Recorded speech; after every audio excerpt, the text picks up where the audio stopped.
Comme des foules nombreuses le suivaient, il se tourna et leur dit: Si quelqu'un vient à moi et cependant ne hait pas son père et sa mère et sa femme et ses enfants et ses frères et ses sœurs et même son âme, il ne peut être mon disciple. Quiconque ne porte pas sa croix et ne vient pas à ma suite ne peut être mon disciple. La sagesse du Seigneur étonne, car elle va contre tous nos principes. Pour lui, la souffrance serait donc bonne, la souffrance serait donc grande, puisqu'il est nécessaire de l'accepter si l'on veut être son disciple. Quiconque ne porte pas sa croix et ne vient pas à sa rencontre ne peut être mon disciple. Pourquoi dire de telles paroles qui nous révoltent, alors que ses yeux n'ont jamais pu voir une souffrance, sans que ses mains ne la guérissent avec la vivacité et la puissance du cœur de Dieu? À Pierre, n'a-t-il pas dit de même: il faut que le Fils de l'homme souffre? Ce qui révolte Pierre, qui ne se gêne pas pour le lui dire. Alors, Jésus nous rappelle tout simplement l'amour réaliste de Dieu.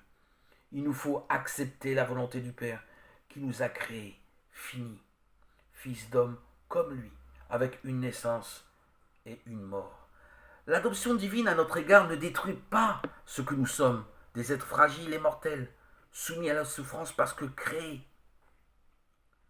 Jésus nous rappelle le principe de réalité que nous escamotons trop facilement. Et là encore, il se donne comme le chemin dans cette marche difficile où nous avons tant de peine à accepter ce que nous sommes, des hommes mortels pour devenir à sa suite les fils ressuscités. Car son amitié se retrouve là.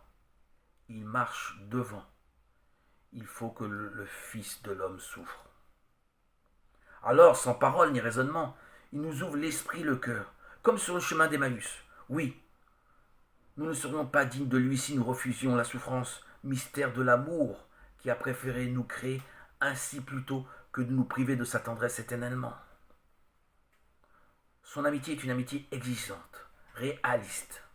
S'il nous demande de prendre notre croix, de le suivre, c'est parce que c'est le seul moyen qu'avait Dieu à partir du Fils de l'homme, Fils de la souffrance, de nous confondre dans l'amour avec son bien-aimé, devenu le Fils de l'homme.